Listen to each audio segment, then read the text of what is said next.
Olá, seja muito bem-vinda ao Programa em Foco, o meu, o seu, o nosso programa de entrevistas, construção do conhecimento e, claro, busca da sabedoria.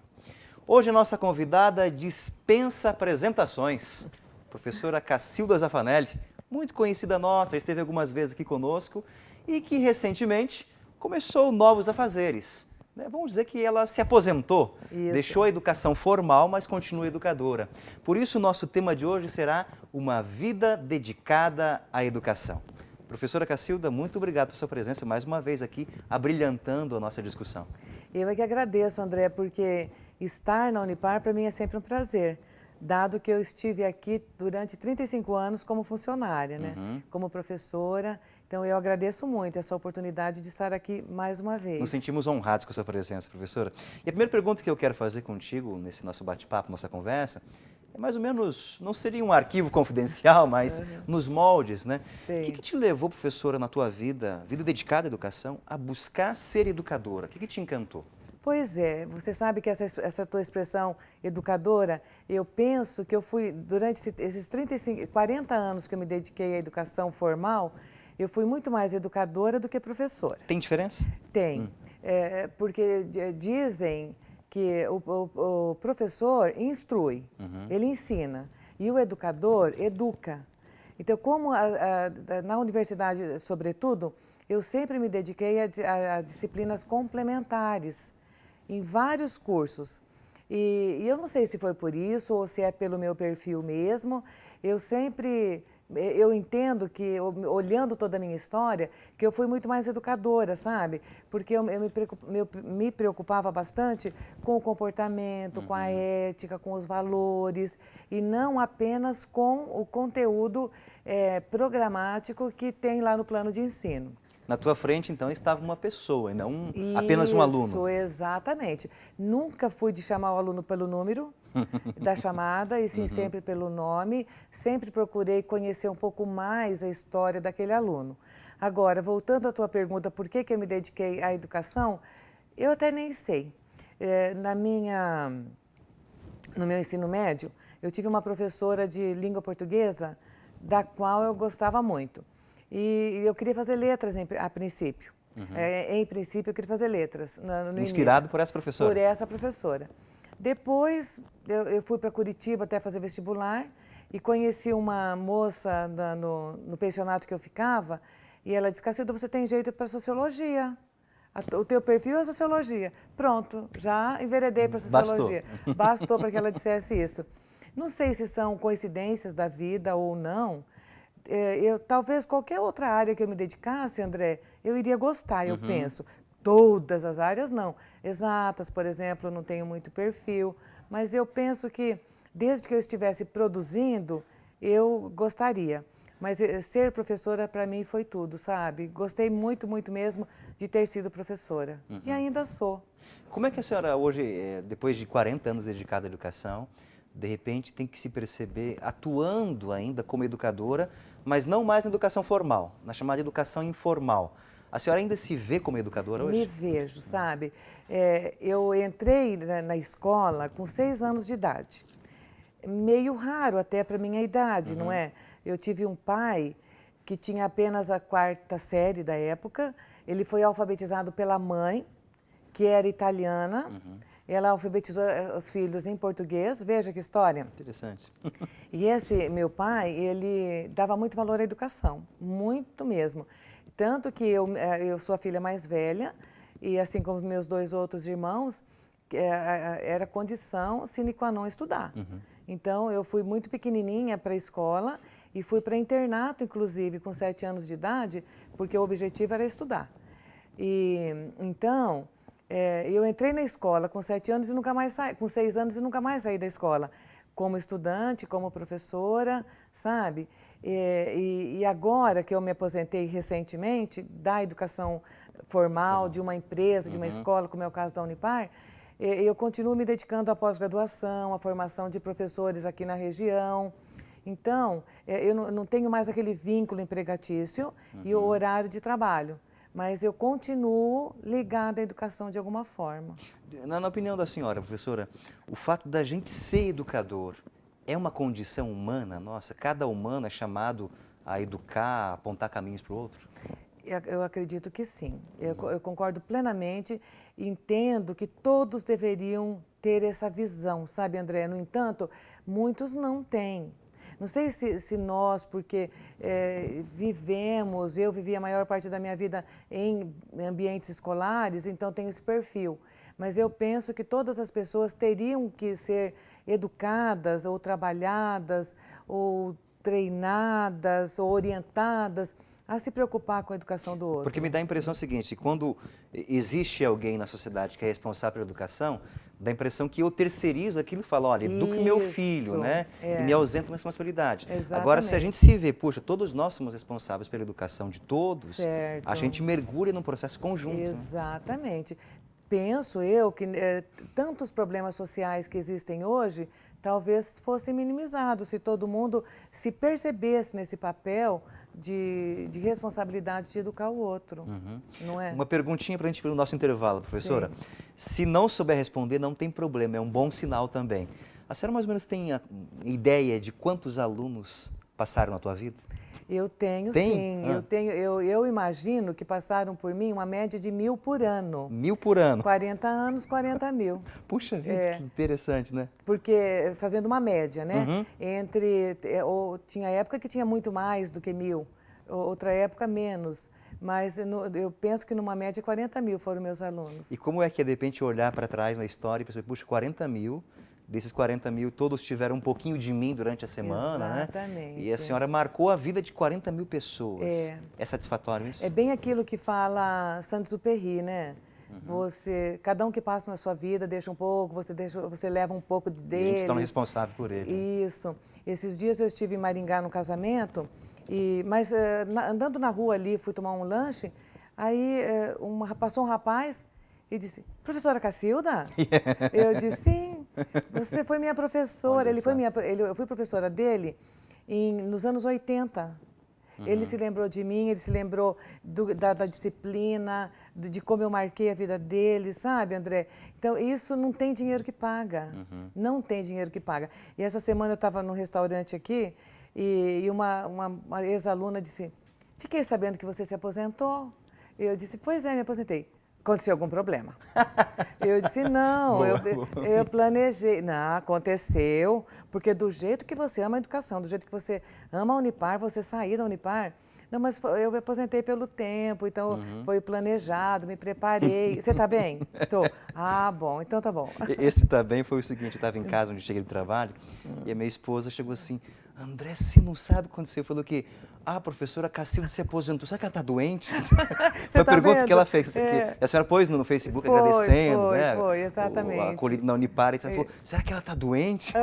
Porque as pessoas associam, né, o fato de alguém dedicar a vida a esse processo mesmo, de entrega de vida, né? Exatamente. Eu brincava que se procurassem, iam achar no meu corpo aquela plaquinha, sabe, da Unipar. Patrimônio. Patrimônio da Unipar. Eu já não sabia mais se o meu sobrenome era o meu sobrenome mesmo ou Cacilda Unipar. De tanto que eu me envolvia com essa empresa. Mas tudo muito com prazer, sabe, André? Nada... Sentido de vida. Isso, exatamente. Professora Cacilda, no bloco anterior falamos um pouquinho dessa tua motivação para mergulhar na educação, dedicar uma vida à educação. E terminamos dizendo que a senhora quase se confunde com o patrimônio da Unipar, né? Exatamente. Com o sobrenome Cacilda Unipar. Vamos tentar fazer um esforço agora, professora. A senhora tem lembranças do seu primeiro dia de sala de aula e do seu último dia de sala de aula? Tenho. Dá para fazer alguma ligação, análise de referência, de semelhança e dessemelhanças ou não? Deixa-me ver. Quando eu comecei, André, eu era bem mais jovem e você sempre tem aquele nervosismozinho, sabe?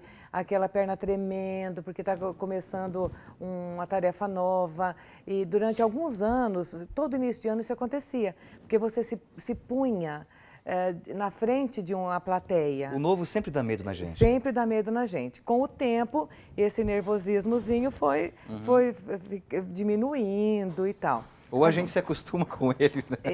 Se acostuma. Mas eu li um livro, tem um livro que se chama A Arte de Ensinar, de um autor americano, que ele fala que a educação, o magistério, ele tem uma vantagem muito grande sobre as outras profissões, porque a cada fim de ano você pode apagar o quadro e recomeçar. Interessante. É interessante isso, né? Essa analogia que ele Bonito. faz. Você pode apagar tudo que você achou que não fez bem feito e passar limpo, começar de uma maneira mais adequada. Então, esse nervosismo que eu tinha lá no começo da minha carreira, ele foi amenizando com o passar do tempo, porque talvez eu tenha me sentido mais segura e com mais bagagem para lidar com aquela plateia. E uma coisa interessante também no magistério é que, você veja, eu comecei no magistério com 23, 24 anos. E eu fui envelhecendo, né?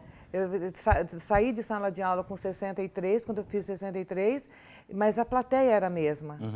Então, você vai envelhecendo ao longo desse tempo, não é? Eu fui de 23 para 33, 43, 63. Olha a diferença de idade minha, ali na frente da sala de aula, na frente dos alunos. Mas aquela plateia é uma plateia de em torno de 20, 25. Então, isso é muito maravilhoso no magistério, na docência, porque você está sempre com esse pessoal jovem, e os jovens, eles têm um pique, uma maneira de ver a vida diferente dessas etapas que você vai tendo na tua vida. E no final, como você perguntou a semelhança dessas duas datas, eu já tinha aquele plano mesmo de deixar o magistério. Então, eu vim me preparando, inclusive com terapia, sabe? Interessante. Fazendo terapia para eu me desligar dessa atividade profissional, porque eu me identificava muito com ela, muito mesmo. Então, para mim, não foi um processo assim fácil. Ai, vamos parar de trabalhar e pronto. Oba, vai acabar. Nunca, André, na minha vida, eu tive aquela coisa assim, oba, hoje é sexta-feira. Que delícia, ai, que delícia sexta-feira. Não, é sexta-feira, é normal. Eu chegava domingo à noite, ai, meu Deus, amanhã é segunda de novo. Não. Que bom que é segunda. É mesmo, sabe? José? Exatamente. Vamos marcar um outro programa, como encarar bem domingo à noite. Pode me chamar, porque para mim, eu não tinha esse sentimento de que bom que chegou o fim de semana e que ruim. Que é um peso, É né? um peso, não. Sempre foi muito prazeroso mesmo esse meu trabalho. Então, por isso eu fui para terapia, fiz terapia vários anos para me preparar para esse desligamento da docência, do magistério e, sobretudo, da Unipar, que é onde fiquei 35 anos. Professora, interessante, porque a senhora mostra para a gente que a senhora se identificou de tal maneira com a tua função que transformou-se numa missão. Sim. E, de repente, desligar-se disso e, entre aspas, recomeçar, precisa preparar-se, terapia, né? Pensar no processo, organização, etc. Eu li uma pesquisa um tempo atrás que muitos empresários entram em depressão quando se aposentam, porque se identificam de tal maneira com o que fazem, quando eles têm que ser realmente quem não conseguem ser, né? Como é que a senhora encarou esse processo? Só guardou suas coisinhas, pôs na caixinha para ir embora, de repente no outro dia não tinha horário para acordar, como tem. Como é que foi para a senhora encarar esse processo de, entre aspas, vida nova? Olha, eu sou uma pessoa bastante planejada. Então, tudo na minha vida eu planejo. Planejo direitinho tudo que eu vou fazer, e isso também eu planejei. Em 2010, eu ainda estava na Unipar, eu comecei a fazer o curso de Libras, que é a língua brasileira de sinais. Aí achei que não tinha surdo para conversar, para ensaiar, e falei, eu preciso fazer alguma outra coisa. Mas eu vim planejando, sabe, André?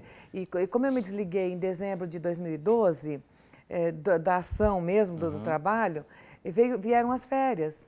Então, dei férias, depois já emendou fevereiro, março. Então, a coisa foi fluindo e na minha cabeça também já estava que eu ia me desligar totalmente. E eu tive assim, uma despedida muito linda, que foi dia 6 de fevereiro. O reitor Carlos Eduardo estava, falou umas palavras tão lindas para mim numa palestra que eu ainda, em parceria com a Unipar, ofereci aos professores. Então, foi muito, tipo assim, uma culminância, você está entendendo? Ali foi o momento mesmo de dizer, olha, aqui eu combati o bom combate. Isso, é como se descerrava aí a placa, né? Então, foi muito a fita, foi muito bonito mesmo. Então, mas eu vim me preparando e junto com essa preparação, eu vim planejando o que fazer. Então, hoje eu já estou envolvida com outras O atividades. que a senhora está fazendo hoje? Até meu marido fala assim, Cacilda, parece que agora você sai mais de casa do que antes. Boa observação. Eu falo para ele que antes eu saía de casa com o trabalho, com horário fixo, ia para a Unipar. Agora eu saio em várias coisas.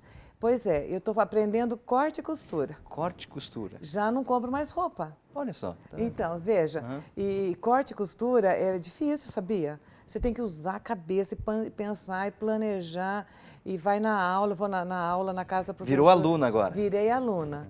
E estou fazendo também um curso de empreendedor rural, porque eu tenho uma propriedade rural em Cafezal do Sul, meu marido que administra e eu estou agora mais junto com ele e com essas duas atividades eu tenho bastante tarefa. Cuido de casa, atendo a minha mãe, junto com os meus irmãos. Então eu tenho um envolvimento grande, bastante ocupação durante o dia. E tenho a noite livre, que isso é muito bom para quem trabalhou a vida inteira ter à a noite. noite, né? Está em família. Estou em família. Então, com isso foi um preparo bem bacana mesmo. E como é que é o fato de, por exemplo, ter que repensar algumas atividades, repensar o cotidiano? Porque vida de professor é uma vida regrada. Tem horário para acordar, para começar a atividade, para o descanso, para voltar para casa. Final de semana trabalhando, eu sei como é que é. Exatamente. Como é que agora, de repente, a senhora tem a possibilidade de a senhora mesmo organizar a sua rotina? É difícil? Olha, André, é interessante essa tua pergunta. Inclusive, olhar para si próprio, olhar para a gente. Porque durante esses 40 anos de profissão, com trabalho, com horário, com tudo, o meu foco eram as aulas, era o trabalho. Então, tudo que eu lia era da disciplina. Sempre pensando em aluno, Sempre né? pensando no aluno. Viajar mesmo, eu gostava muito de viajar. Olha, eu tive sorte na vida de ter sido professora de antropologia cultural. Olha só. Pensa que matéria linda. As viagens faziam sentido. Nossa, então, para mim, viajar não era só lazer. Era trabalho. Isso, era aprender para trazer para eles, sabe? E às vezes o aluno hoje me encontra, esse um mês que eu encontrei em Maringá, foi na época que eu fui para Cuba. E ele disse, professora, você tinha ido para Cuba, você nos falou tanta coisa de Cuba, eu até tive vontade de ir para Cuba depois. Então, o foco era o trabalho. O resto parece que a gente não enxergava muito bem, não dava tempo de enxergar. Então agora, sem essa incumbência, eu comecei a olhar mais para mim, para minha família, para minha casa, para minha rua. Agora eu descobri que a calçada de um lado é mais larga do que do outro lado da rua, que eu nunca tinha percebido isso. Boa percepção. Sabe? Então, mas ainda assim eu entendo que é fase da vida. Não é que eu queira dizer agora, isso, tipo, não tinha tempo, que ruim, não. Foi bom. Que bom. Nós estamos conversando hoje com a professora Cacilda Zaffanelli sobre uma vida dedicada à educação e sobre suas descobertas também, depois desse momento de pensar em si mesmo, até de perceber a largura da calçada. Professora, no bloco anterior a senhora usou a seguinte imagem, né? Durante esses 40 anos, o professor ele foi envelhecendo, mas a relação com o aluno era sempre na faixa etária, parece que congelou aquilo. Como é que a senhora analisa o alunado do início de sua carreira de magistério, há 40 anos atrás, e como é que a senhora vê o aluno hoje? Mesmo estando na mesma faixa etária, tem diferença desses alunados ou não? Tem. Na verdade, André, nas minhas aulas, não senti muita diferença, não. Talvez pela maneira de conduzir a sala de aula. Sim. Eu não quero dizer com isso que eu sou melhor do que qualquer pessoa, não. Vou te dar um exemplo, fazer um parênteses aqui para falar sobre a educação de filho, por exemplo. Eu tenho 2 irmãos, nós somos em 3. Nós nunca levamos uma surra, meus irmãos. Nunca apanhamos de nada com meus pais. Consequentemente, os nossos filhos também nunca apanharam. Então, nós viemos de uma família, um núcleo familiar, que não bate em filho. E nós nunca tivemos sérios problemas com as crianças, sabe? Com os filhos, nem nós demos problemas e tanto não tivemos com os filhos. Então, eu penso que também tem uma questão muito séria na relação professor-aluno. A primeira coisa, a mais importante, é o vínculo que o professor cria com esse aluno. Em segundo lugar, a autoridade. O professor precisa ter autoridade. Agora, para isso, não precisa pôr de castigo, não precisa gritar, não precisa ser grosseiro, chantagear, sabe? Por exemplo, tem professor ainda hoje que fala assim, eu já falei, Se vocês não querem prestar atenção, saia. A chamada está feita, saia. Mostrou que a aula dele não presta. Aluno não sai. Não adianta, aluno não sai e continua conversando.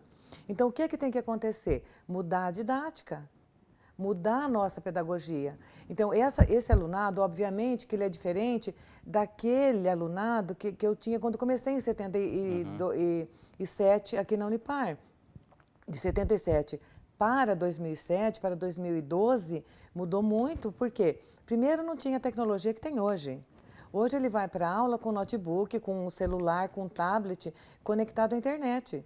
Qualquer informação que você der, ele pode consultar. Consultar e ver se você está certo ou não. É interessante notar isso porque antigamente a escola era detentora do saber e do conhecimento. Isso. Hoje está disseminado, né? Exatamente. Então, o professor precisa entender que ele não é mais o dono da verdade.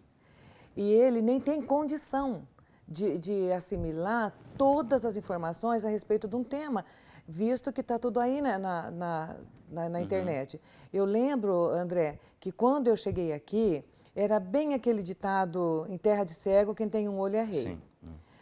Depois, mais recentemente, com a vinda da internet e tal, falas, até hoje tem muita gente que fala que hoje nós estamos na era do conhecimento. E mais recentemente eu ouvi uma palestra e concordo, e já não estamos mais na era do conhecimento, e sim do desconhecimento. Ou seja, aquela pessoa que desconhece um assunto, ela tem que buscar. Então, você não acumula mais todo o conhecimento. Você tem que saber buscar o conhecimento para saber resolver aquele problema. E o aluno igual. Então, eu se fosse professora de sala de aula agora, o que eu faria? Eu daria 15 minutos de aula, umas pinceladas do tema que eu iria trabalhar, prestando bem atenção no comportamento, na conduta, falando um pouquinho de ética, dos valores e tal, e desafiaria os alunos para eles irem buscar junto comigo. Eu não sei se você conhece, mas o SESI tem uma metodologia, o SESI Paraná, diferente de ensino hoje. Até o ano passado, eu estive com alguns professores aqui da Unipar visitando o SESI de Umuarama. Até nós tivemos uma discussão aqui ano passado, naquele programa Ponto de Vista, lembra? Então, eles já não é mais o professor que fica lá na frente só falando, e sim os alunos trabalhando. Por quê? O professor agora precisa ensinar o aluno a buscar o conhecimento. E o professor coordenaria se ele está buscando certo, sabe? Constroem juntos esse processo. Construindo juntos, sabe? Então, eu penso que o professor ainda não atinou, não percebeu, que precisa mudar a pedagogia. De maneira geral, a senhora acha que o professor ele ficou atrasado no processo de acompanhamento da educação? Eu acho. Existe uma analogiazinha, não sei se você conhece, que na década de 60, mais ou menos, um senhor ficou em coma e acordou na década de 90. 20, 30 anos em coma. E quando ele acordou, ele achou que tinha morrido, aquelas pessoas todas diferentes ao lado dele. Aí ele viu a televisão, ele viu o avião e não se conformava. Aí pensaram, eu vou levar ele num lugar que ele... Vamos ver. Adivinha para onde que levaram esse senhor? Que ele falou, não morri não, tá igual. Para uma escola. Eu tinha imaginado um museu, uma escola. Uma escola. Ou seja, hoje você entra em qualquer escola não, na maioria das escolas, e as carteiras arrumadas em fileiras.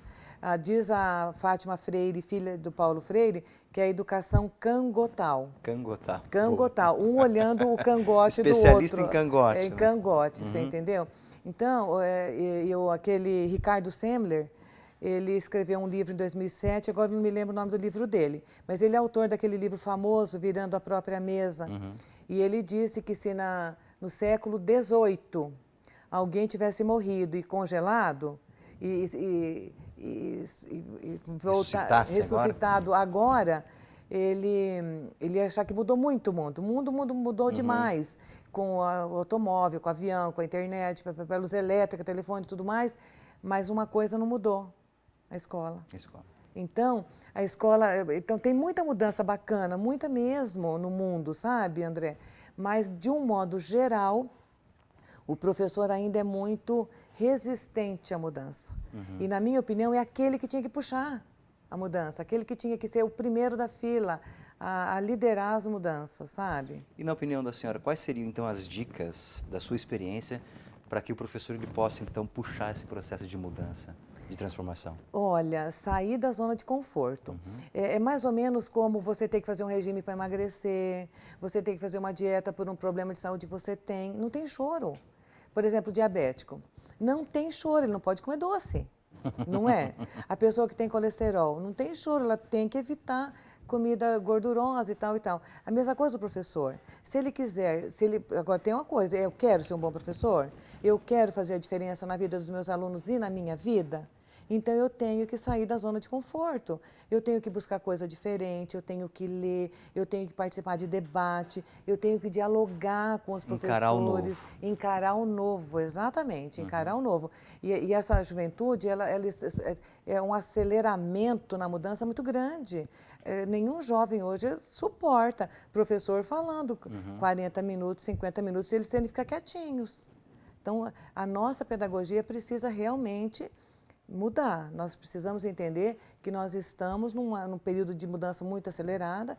Eu li o ano passado, André, que o século XX foi o século que suplantou todas as mudanças se comparado com todos os séculos anteriores. Então, o século XX teve mais mudança do que os 19 anteriores. E o 21 terá 80 vezes mais do que o 20. É muito rápido mesmo. É muito rápido. Então, não dá para o professor achar que ele vai ficar com aquelas carteiras em fila e o aluno quietinho ouvindo. Não vai. Vai ter que sair buscar um novo e sair da zona de conforto. E, acima de tudo, não ter medo desse novo, como a senhora, por exemplo, agora, com um novo jeito de encarar a vida, né? Não tem medo. Vai buscar corte e costura, curso de empreendedorismo rural, percebe a calçada que é diferente, percebe a família.